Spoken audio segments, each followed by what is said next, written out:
Tonight on Cronkite News, early voting begins across Arizona. What you need to know before casting your ballot. Plus, a closer look at how high school students are learning about their role in our democracy in today's fractured political climate. And we take a look at the Suns' second preseason game of the year as they travel to East Lansing to face the Pistons. Good evening and welcome to Cronkite News. I'm Wilder Adams. And I'm Anna McClure. Thank you for joining us. Today marks 27 days until the November 5th election. In Maricopa County, there are over 2.5 million registered voters. Of those voters, roughly 1.9 million plan to vote early. Ignacio Ventura is at an early voting site in downtown Phoenix to meet with some of those early voters. Thanks, Anna. Here at the AE England building in downtown Phoenix, several individuals walked through the front doors in order to be the first ones to cast their ballots. Roughly 1.9 million voters on the active early voting list will automatically receive a ballot by mail in the coming days. Others can vote in person. It was good. The volunteers that were staffing the operation were helpful. And Sober shares the issues that matter to him. the economy, the security, the border, our international presence seems to be eroding, and things are being unstable around and about. For the first time since 2006, Maricopa County voters will use a two-page ballot with contests on both sides of each page. Adrian Barunda from Maricopa County Elections stresses the importance of transparency. You can even watch what we're doing in the ballot tabulation center 24/7 online. If you plan to vote early in person, visit locations.maricopa.vote to find the nearest vote center. According to Maricopa County, people can see requirements before coming into vote centers. When you go into any vote center, obviously you're going to have to provide some form of identification. Go to getid.maricopa.vote to see what that full list of required documents is. Maricopa County says 246 vote centers will be open by Election Day. 222 vote centers were open in the last general election. In downtown Phoenix, Ignacio Ventura, Cronkite News. Arizona is considered to be a battleground state, so it's no surprise the candidates are making their appearances in Arizona. The vice presidential nominees, Governor Tim Walz and Senator J.D. Vance, both held campaign events today in Arizona, and Vance spoke at an event in Tucson. Walz was at a campaign event in Chandler with Senate candidate Ruben Gallego. Their running mates, Vice President Harris and former President Trump, also plan to hold campaign events in Arizona. Harris will arrive on Thursday and hold an event in Phoenix, while Trump will hold an event in Prescott on Sunday.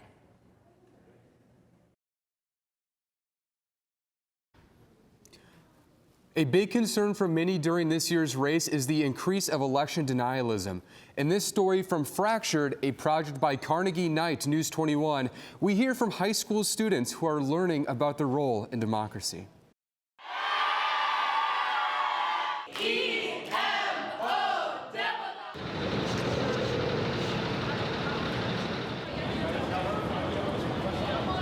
In a traditional classroom, you learn about the executive branch from a textbook or from a presentation. Here, you learn about the executive branch or legislature, and then we take you there. You meet the people that are doing those jobs. You see where they work. That brings it home to that experience.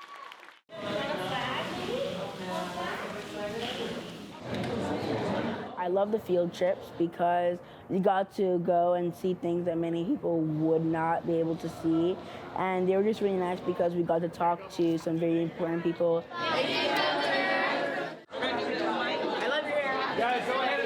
It's all engagement, so interactive, either games the kids are playing, along with learning about the branches of government. They're also learning about interacting with people and understanding differences between people.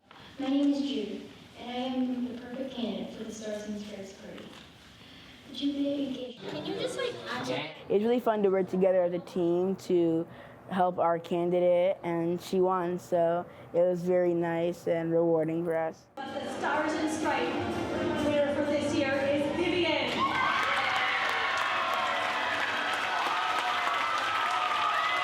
Anyone can play a role, like no matter how young they are, just getting engaged in democracy and government, just learning about it. So when you're old enough to vote, you can make a difference and make an impact on the leaders. Our mission is to continue the legacy and lifetime work of Justice O'Connor to advance American democracy through multi-generational civics education, civil discourse, and civic engagement.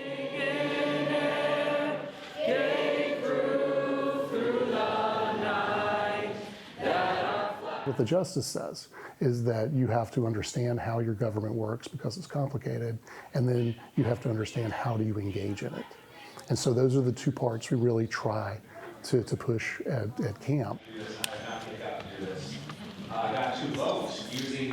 I feel like I'm much more informed on democracy and the civil rights that a human has in the U.S.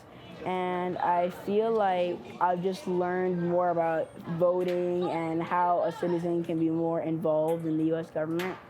We don't care where you come down on a political spectrum. We simply want to make sure you understand how the government itself works and how you can engage in it. We had parents come to us at the end of Camp O'Connor on Friday, graduation closing ceremonies at the end, saying, well, I'm very embarrassed to say this, but my child knows more than I do. Is there Camp O'Connor for grown-ups?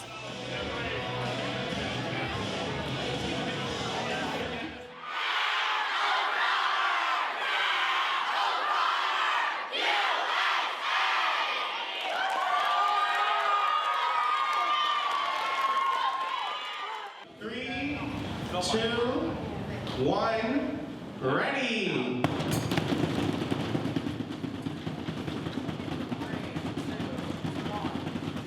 The central goal of Democracy Camp is to just get people on the same level of understanding about democracy. What is democracy? How does it function? What's the state of American democracy and how can we improve it?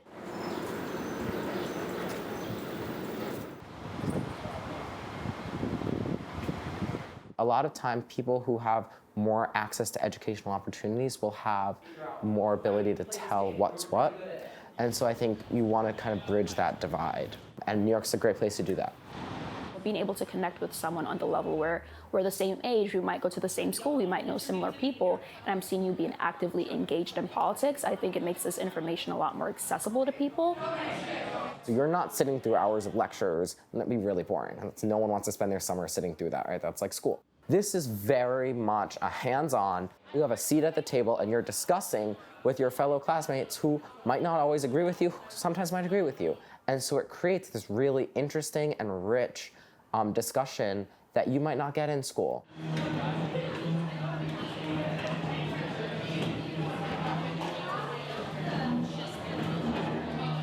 As the daughter of immigrants, I'm Muslim, I'm visibly Muslim. I've had experiences with Islamophobia, microaggressions, and things like that. And there really isn't a way to combat that unless you're proactively working against it. And things like this is like how that starts, especially with young people.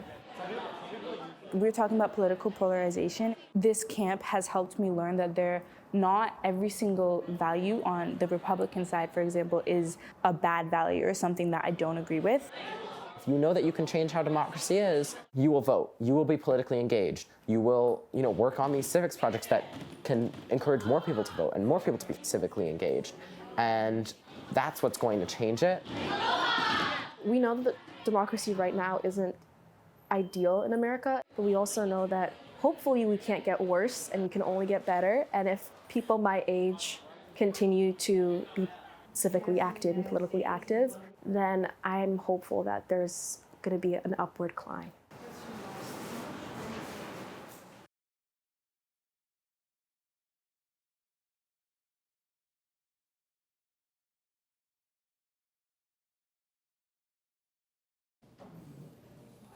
News 21's reporting Project Fractured goes beyond horse race election coverage to examine some of the deeper issues facing Americans during this election. You can see all of our reporting on our website at fractured.21news.com. Coming up next, people are preparing for Hurricane Milton. It is currently hurling towards the Tampa Bay area. We'll have more on Hurricane Milton's path after the break.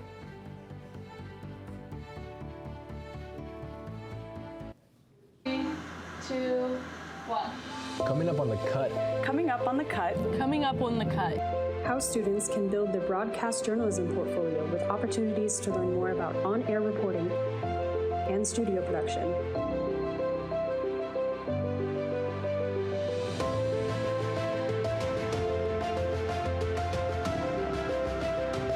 Be sure to follow us on Instagram at @thecut_network and on X at @CutASU. 3, 2, 1. Cronkite News. Get real professional experience in areas such as reporting, broadcast editing, and behind-the-scenes production, such as technical director and audio. Kill the mics. Or go out in the field and cover important local stories. To be able to learn and master the English language. In a fun, welcoming atmosphere. Cronkite News. The future starts now.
According to the National Hurricane Center, storm force winds have arrived to the western coast of Florida.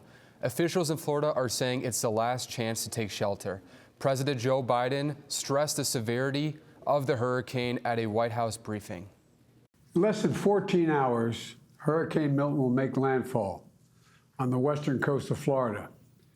Winds will be fierce at well over 100 miles per hour, with storm surges reaching up to 15 feet and up to 18 inches of rain. It's looking like the storm of the century. The massive Category 3 storm is making its final march towards Florida's central Gulf Coast. Over 20 million people across the state are under hurricane and tropical storm alerts as officials warn those still around to get out now. CNN reporter Ivan Rodriguez has more on Tampa's final preparations. A local emergency currently exists. Quickly secure your home or business and safely evacuate the area. Hurricane Milton is barreling towards Florida, and the window to evacuate is rapidly closing. And if you have not evacuated, bug out. If you don't take heed, you're on your own. You might as well take a Sharpie and write your name and social security number on your leg so that when we find you, we have a contact, because it is not going to be good for you. According to the National Hurricane Center, tropical storm conditions are expected to start impacting the west coast of Florida around midday Wednesday, with landfall expected late Wednesday or early Thursday. The storm is one of the strongest Atlantic hurricanes ever, with much of Florida's Gulf Coast at significant risk of catastrophic hurricane-force winds and flooding rain. Milton is growing in serious intensity very fast. Massive amounts of debris and trash left over from Hurricane Helene still line many streets and driveways, despite around-the-clock efforts to clear it out in recent days. We're trying to get everybody out from Milton, and we're trying to get all the debris up from Helene.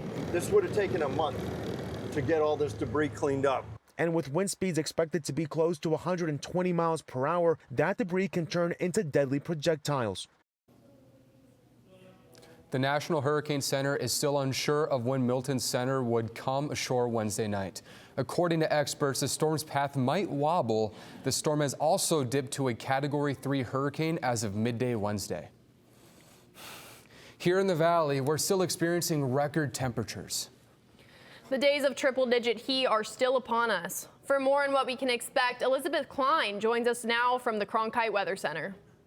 Yeah, thanks, Anna. By 7 p.m. tonight, those temperatures will be at a high of 97. Then as we get to 10 p.m. tonight, that temperature will dip down to 88. Now, it is going to look like we are going to have some cloud coverage tonight, but it's not going to be anything too crazy. It does look like we are going to get some light showers, though, over Payson and Tucson, but this is going to clear out pretty quick.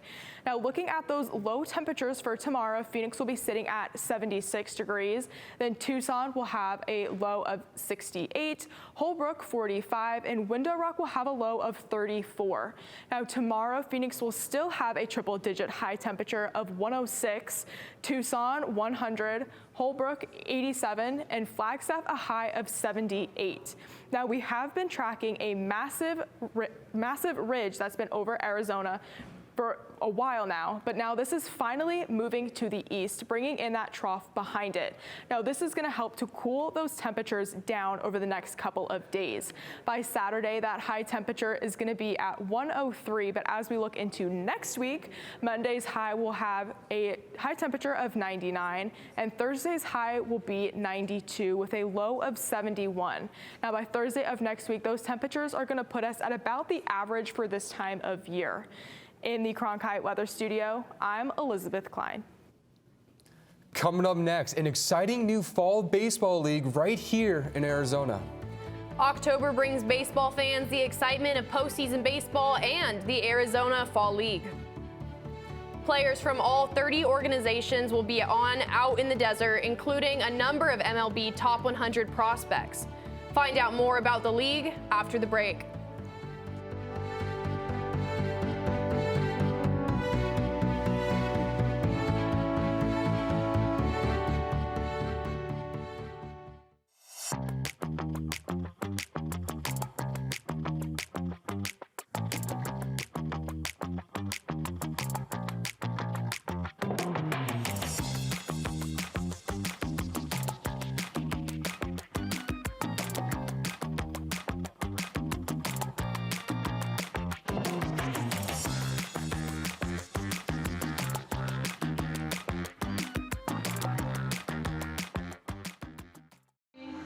Two, one. Coming up on the cut. Coming up on the cut. Coming up on the cut. How students can build their broadcast journalism portfolio with opportunities to learn more about on-air reporting and studio production.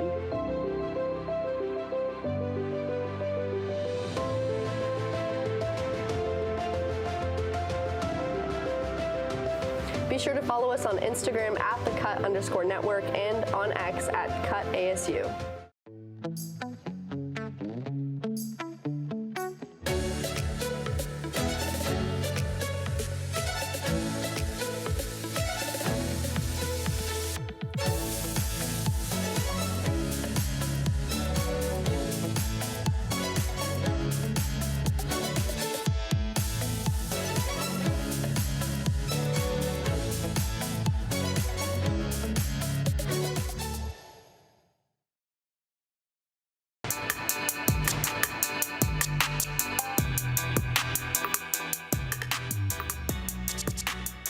Welcome to the Cronkite Sports Report. I'm Sam Dayton. After taking down the Lakers on Sunday, the Phoenix Suns were out in East Lansing last night going up against the Pistons. The Suns went on an 18-0 run in the third quarter, and Phoenix went on to win by a final score of 105-97. Kevin Durant led the way for the Suns with 21 points. Bradley Beal had 12, and Devin Booker chipped in with 10.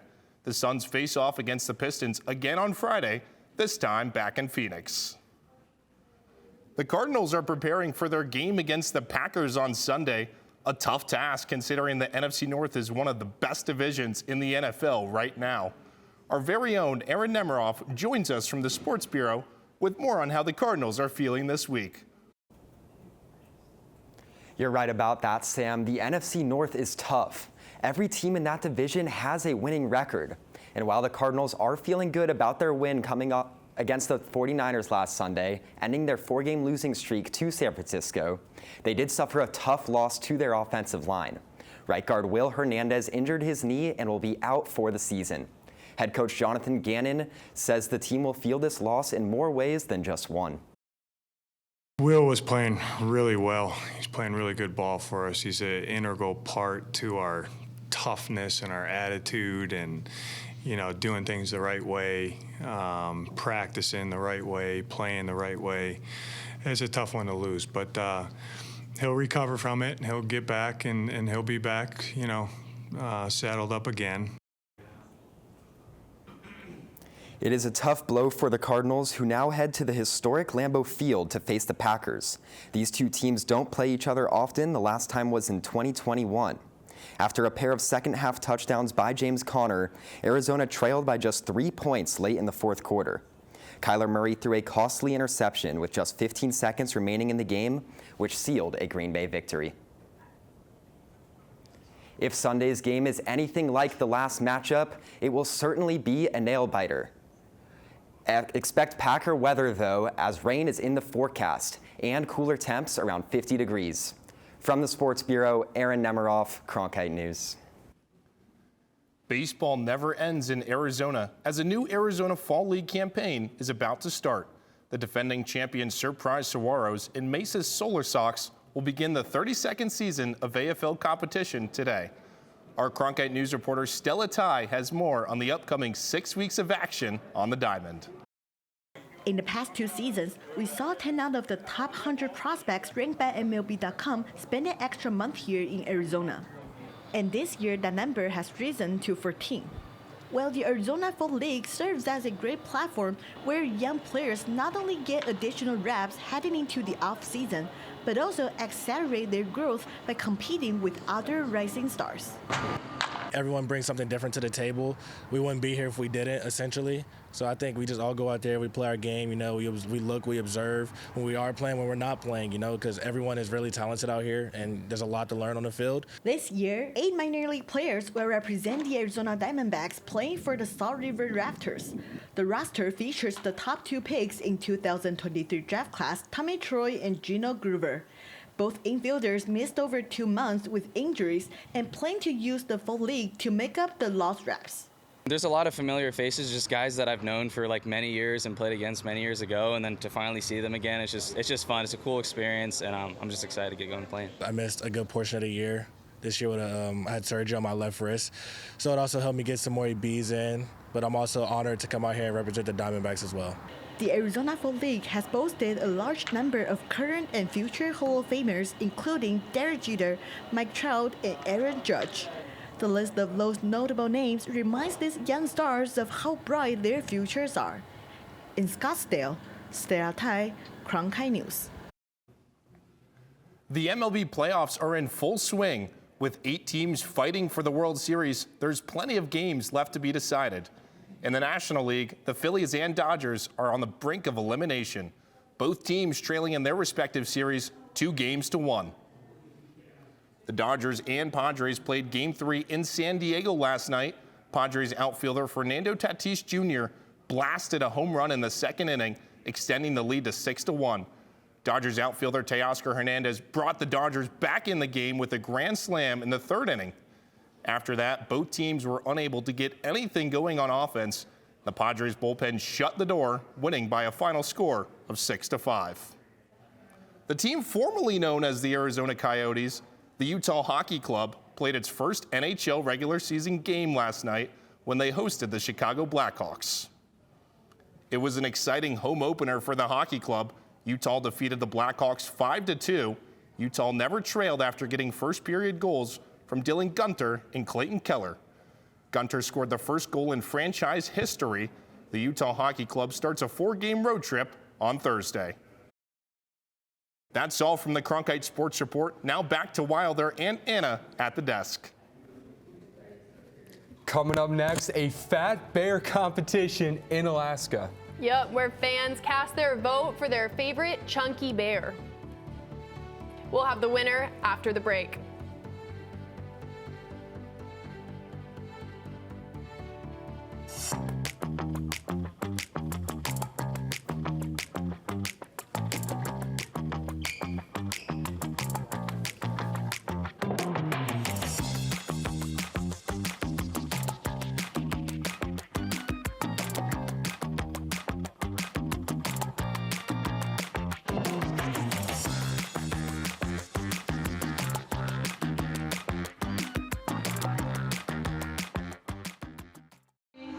2, 1.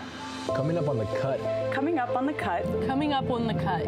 How students can build their broadcast journalism portfolio with opportunities to learn more about on-air reporting and studio production.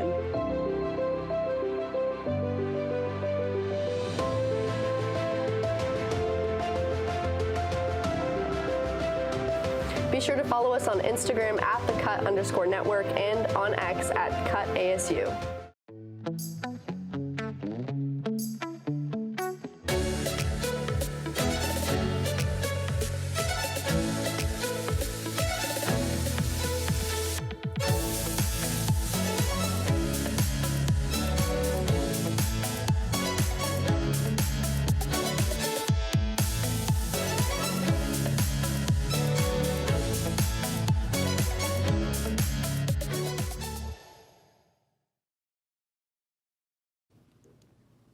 Alaska's 2024 Fat Bear Week has come to an end.